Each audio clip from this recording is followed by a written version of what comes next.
दीपावली, अंधकार पर प्रकाश की विजय की कहानी। एक दिन की बात है। आरव और सिया स्कूल से घर लौट रहे थे। गली के कोने पर उनके दोस्त जोर जोर से पटाखे फोड़ रहे थे और खूब मजे कर रहे थे। रंग बिरंगे फुलझड़ियां चमक रही थीं और हर तरफ शोर गूंज रहा था।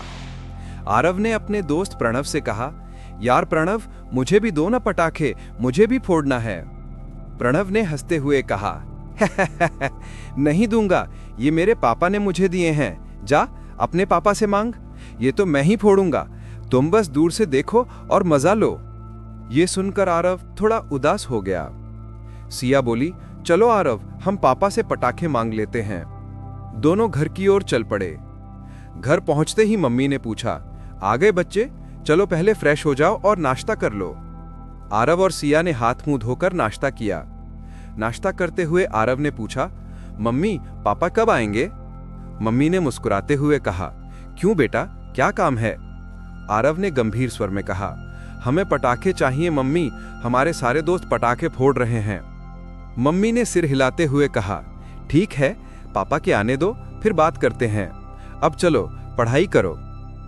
तभी दादाजी बाहर से अंदर आए और बोले, बहू जरा पानी और एक कप चाय देना।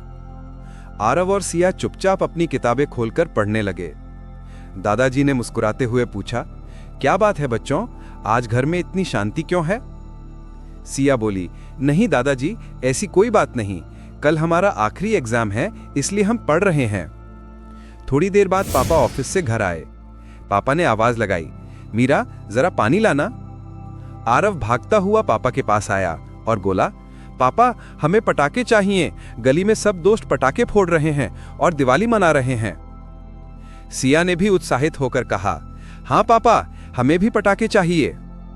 पापा मुस्कुराए और बोले, नहीं बच्चों, पटाखे फोड़ना अच्छी बात नहीं है, और अगर फोड़ो भी तो बड़ों की निगरानी में और बहुत सावधानी से।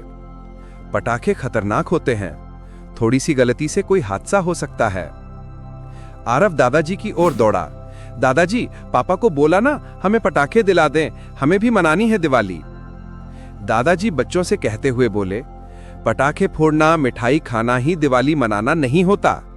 आरव दादाजी से उत्साह से कहा, दादाजी दादाजी, हर जगह लोग दीपक जला रहे हैं, पटाखे फोड़ रहे हैं, मिठाई बांट रहे हैं, लेकिन हमें तो बताइए दिवाली क्यों मनाते हैं?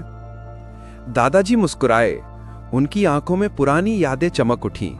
उन्होंने अपनी लकड़ी की कुर्सी पर बैठते हुए कहा, अरे वाह, बहुत अच्छा सवाल पूछा तुमने आरव। आओ सिया, तुम भी पास बैठो, आज मैं तुम्हें सुनाऊंगा वो कहानी जिससे दिवाली की शुरुआत हुई थी। सिया अपनी गुड़िया को गोद में लेकर बोली, दादाजी कहानी लंबी हो तो भी चलेगा, बस मजेदार होनी चाहिए। दादाजी ने सिर हिलाया, अच्छा तो शुरू करते हैं। बहुत बहुत समय पहले की बात है। भारत में अयोध्या नाम का एक सुंदर नगर था। वहां के राजा दशरथ के 4 बेटे थे, राम, भरत, लक्ष्मण और शत्रुघ्न। सबसे बड़े राम थे, जो बहुत धर्मात्मा और बुद्धिमान थे। आरव बोला, क्या वही भगवान राम जिनकी तस्वीरें हम मंदिर में देखते हैं? हाँ बेटा, वही श्री राम। एक दिन रानी कैकई ने राजा दशरथ से 2 वचन मांगे। पहला कि उनके पुत्र भरत को राजा बनाया जाए, और दूसरा कि राम को 14 साल के लिए वनवास भेजा जाए। सिया ने हैरानी से कहा, पर दादाजी, राम जी इतने अच्छे थे, फिर उन्हें क्यों जाना पड़ा? दादाजी ने प्यार से सिर सहलाया, बेटी, क्योंकि उन्होंने अपने पिता का वचन निभाने को सबसे बड़ा धर्म माना। उन्होंने बिना कुछ कहे वन जाने का निर्णय लिया। सीता माता और लक्ष्मण भी उनके साथ चले गए। तीनों ने वन में कई कठिनाइयों का सामना किया, घने जंगल, जंगली जानवर और लंबी यात्राएं, लेकिन वे डरे नहीं, क्योंकि उनके साथ सच्चाई थी। आरव ने उत्सुकता से पूछा, फिर रावण आया ना दादाजी? दादाजी ने हंसते हुए कहा, अरे वाह, तुम तो कहानी जानते हो। हाँ बेटा, लंका का राजा रावण बहुत शक्तिशाली था, लेकिन अहंकारी भी। उसने सीता माता का हरण कर लिया। तब राम जी ने वानर राज सुग्रीव और वीर हनुमान की मदद ली। हनुमान जी समुद्र पार करके लंका पहुंचे। सीता माता को आश्वासन दिया कि राम जल्द ही आपको मुक्त करेंगे। फिर हुआ भयानक युद्ध, जिसमें अच्छाई की जीत हुई और रावण मारा गया। सिया ने आंखें बड़ी करते हुए कहा, वाह दादाजी, फिर क्या हुआ? फिर बेटा, राम, सीता और लक्ष्मण 14 साल बाद अयोध्या लौटे। जब लोगों को पता चला कि राम लौट आए हैं तो उन्होंने खुशी से दीपक जलाए। पूरी अयोध्या रोशनी से चमक उठी। हर घर में मिठाइयां बांटी गईं, गीत गाए गए और खुशियां मनाई गईं। उसी दिन से हर साल हम दिवाली मनाते हैं, अंधकार पर प्रकाश की विजय, बुराई पर अच्छाई की विजय के रूप में। आरव गंभीर स्वर में बोला, दादाजी, फिर लोग पटाखे क्यों फोड़ते हैं? क्या ये दिवाली का हिस्सा नहीं है? दादाजी मुस्कुराए और बोले, हाँ बेटा, बिल्कुल है। पटाखे फोड़ना खुशी का प्रतीक है, लेकिन याद रखना, खुशी मनाने का तरीका ऐसा होना चाहिए जिससे किसी को नुकसान ना हो। सिया ने उत्सुकता से पूछा, लेकिन दादाजी, पटाखे फोड़ने में तो बहुत मजा आता है, इसमें नुकसान कहाँ होता है? दादाजी ने प्यार से कहा, सिया बेटा, बहुत नुकसान होता है। पटाखे फोड़ने से ध्वनि प्रदूषण, वायु प्रदूषण और भूमि प्रदूषण तीनों बढ़ते हैं। पटाखों की तेज आवाज से कई लोगों को सुनने में परेशानी होती है, खासकर बूढ़े लोगों को, छोटे बच्चों को और जानवरों को। धुएं से हवा गंदी हो जाती है, जिससे सांस लेने में दिक्कत होती है।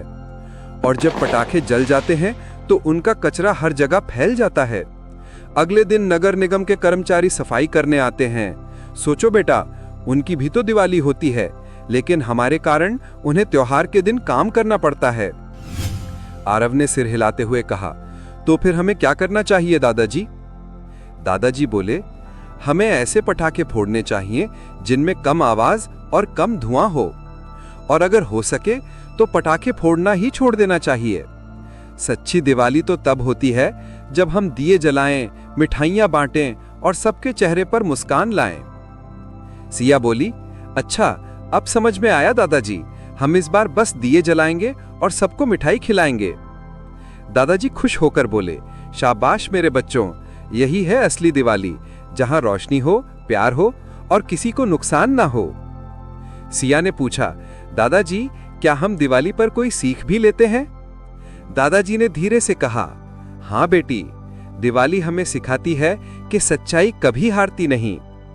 राम जैसे बनो, जो सबके लिए न्याय और प्रेम का उदाहरण बने। सीता जैसी बनो, जो धैर्य और सम्मान की मिसाल हैं। लक्ष्मण जैसे बनो, जो अपने भाई के लिए समर्पित रहे। और हनुमान जैसे बनो, जो निस्वार्थ सेवा के प्रतीक हैं। इतना कहकर दादाजी ने आरव और सिया की ओर देखा। अब तुम बताओ, दीपन जलाते समय क्या सोचोगे? आरव ने कहा, मैं सोचूंगा कि मुझे भी सच्चाई के रास्ते पर चलना है। सिया बोली, और मैं सोचूंगी कि मुझे सबके साथ खुशियां बांटनी है। दादाजी ने दोनों को गले लगाया। वाह मेरे बच्चों, यही तो असली दिवाली है, जब हमारे अंदर का अंधकार मिट जाए और दिल में रोशनी जल उठे। बच्चों, दिवाली कैसे और किस तरह मनाते हैं, ये सब अपने दोस्तों को भी बताओ। आरव बोला, जी दादाजी, कल हमारे स्कूल में वक्तृत्व स्पर्धा है। दिवाली मनाने का सही तरीका हम सबको बताएंगे। तभी बाहर से मां की आवाज आई, आरव, सिया, आओ, दिए जलाने का समय हो गया है। दोनों बच्चे मुस्कुराते हुए बोले, आ रहे हैं मां।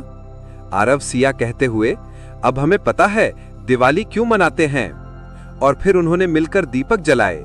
हर दीपक के साथ घर, आंगन और उनके मन में भी उजाला फैल गया। दोस्तों, दिवाली अच्छाई पर बुराई की जीत का प्रतीक है। ये त्योहार सिर्फ रोशनी का नहीं, बल्कि प्रेम, कृतज्ञता और सच्चाई का उत्सव है। हर दीपक के साथ हमें अपने मन के अंधकार को मिटाकर सच्चाई और प्रेम की ज्योति जलानी चाहिए। आप भी अपने बच्चों और प्रियजनों को दिवाली का असली महत्व जरूर बताइए, क्योंकि दिवाली सिर्फ पटाखों और शोर का त्योहार नहीं, बल्कि रोशनी, प्रेम और सच्चाई की जीत का प्रतीक है। आइए इस बार ऐसी दिवाली मनाएं जहां न किसी को नुकसान हो, न प्रदूषण फैले, बस हर दिल में खुशियों की लौ जले और हर घर में दियों की रोशनी छा जाए। बताइए, इस बार आप अपनी दिवाली को कैसे खास बनाने वाले हैं? कमेंट में जरूर साझा करें। आपकी दिवाली खुशियों, स्वास्थ्य और समृद्धि से भरी हो। आपको और आपके परिवार को दीपावली की हार्दिक शुभकामनाएं।